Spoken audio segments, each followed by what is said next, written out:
All right, so this is assignment 21, part 1, number 7. 40% of what number is 22?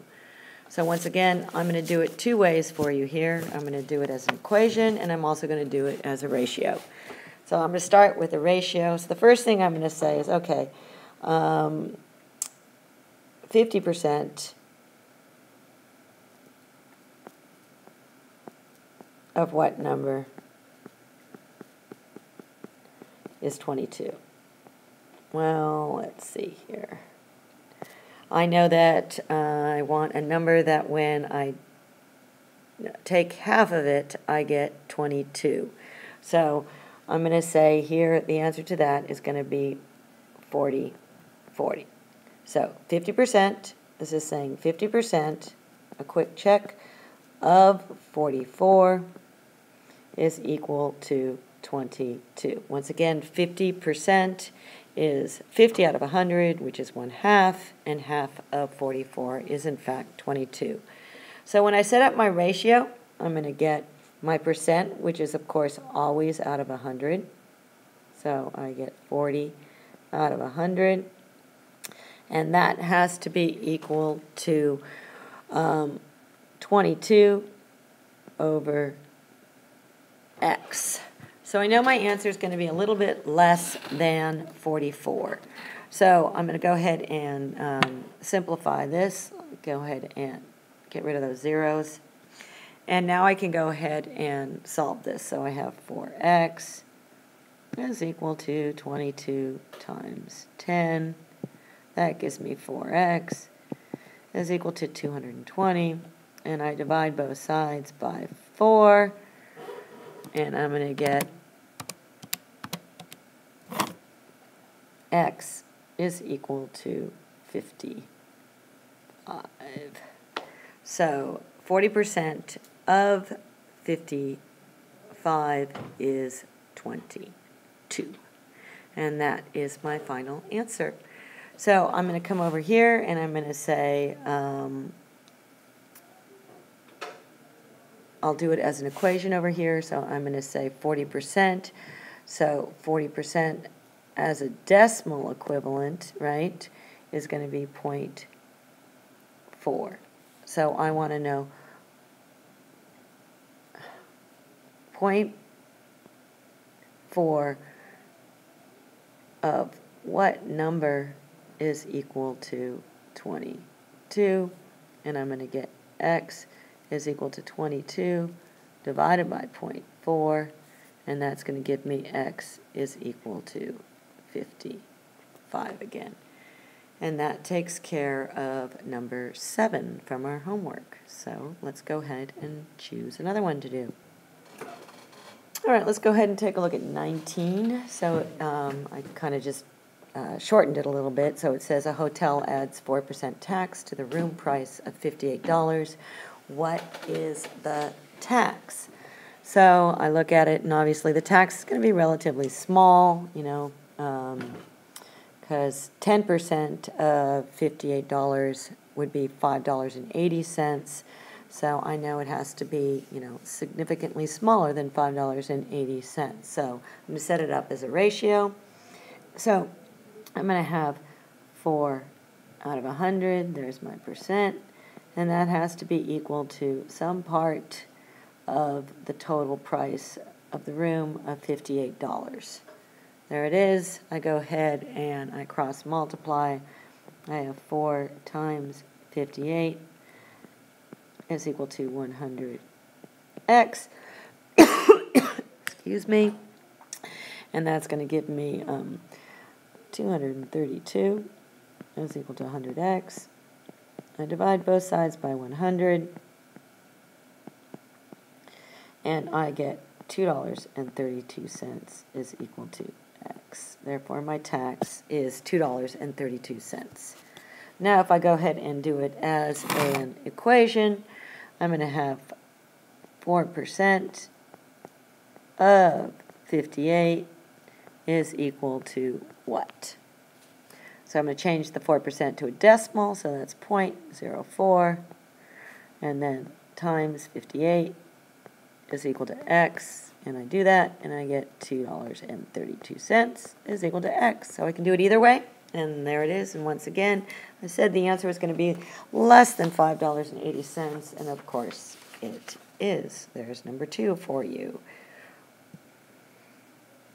Okay, so this is A21 part 2, and now I'm doing number 3. So let's go ahead and look. Ginny invested $800 at 6.25% for 1 year. How much interest did she earn? So I can do this. I'm going to do this one also 2 different ways. I'm going to set it up as a ratio, and then I can also do it by setting it up as an equation. So let's go ahead and take a look here. I have 6.25 out of 100, and that has to be equal to X out of 800. So, I do the exact same thing. I cross multiply, and I get 6.25, that's a 2, times 800 is equal to 100X. And I get 5,000 is equal to 100X.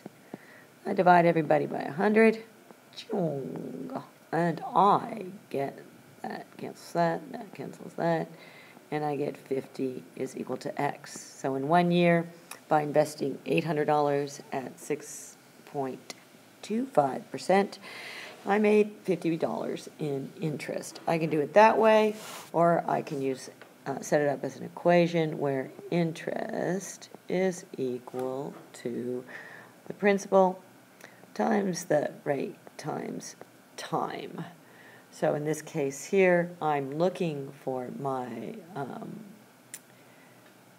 going to go ahead and I'm looking for my interest. So I'm going to say here that I is equal to principal. So the amount I initially invested was $800.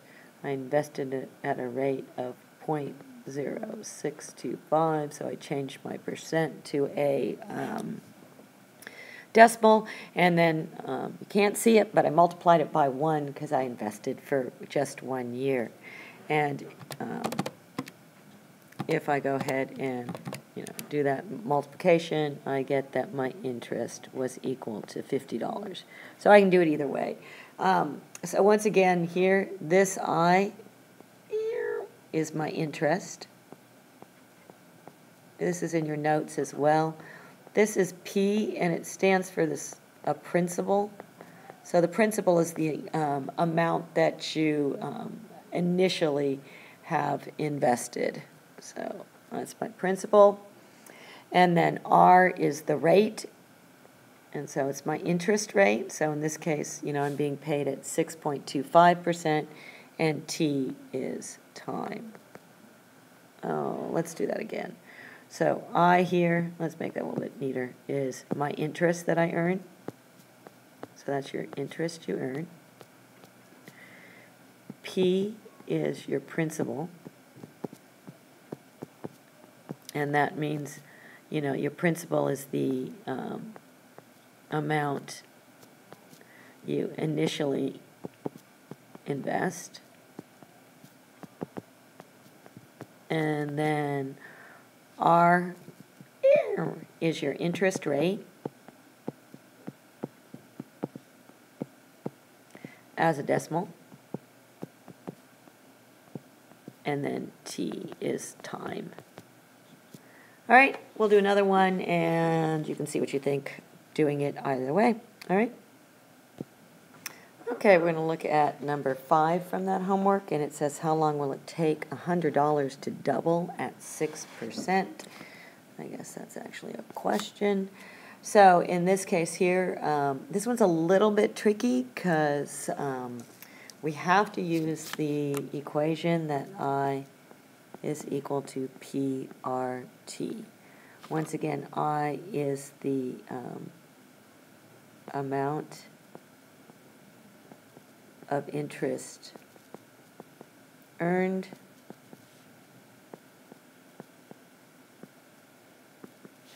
P is the principal. So the principal is the initial amount invested,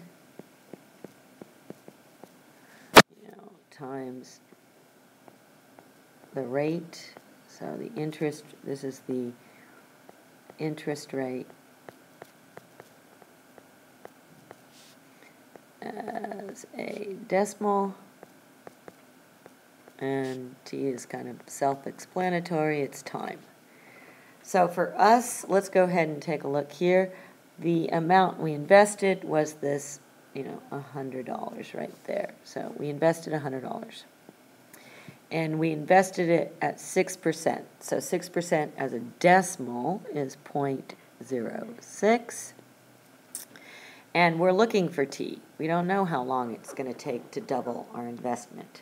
Okay, well, in order to double our investment, the amount of interest we earn has to be equal to the principal. We want it to double, so we have to, if I invested $100, which is this one, and I get $100 in interest, that's going to give me that's going to double my money. So I'm going to come through here, and I'm going to go ahead and solve this. So, I don't know, let's see here. How do we want to go about doing this? I think what I'll do is I'll say 100 is equal to, and then 0.06 times 100, that's going to give us 6 is equal to 6t. So now we're going to divide both sides by 6. And so we have 100 divided by 6, and that's going to give us T is equal to 16.7 years. Okay, so if I stick $100 in a bank earning 6%, and I leave it there for 16.7 years, and I come back and visit that account, I will now have $200 in my account instead of just $100. There you go.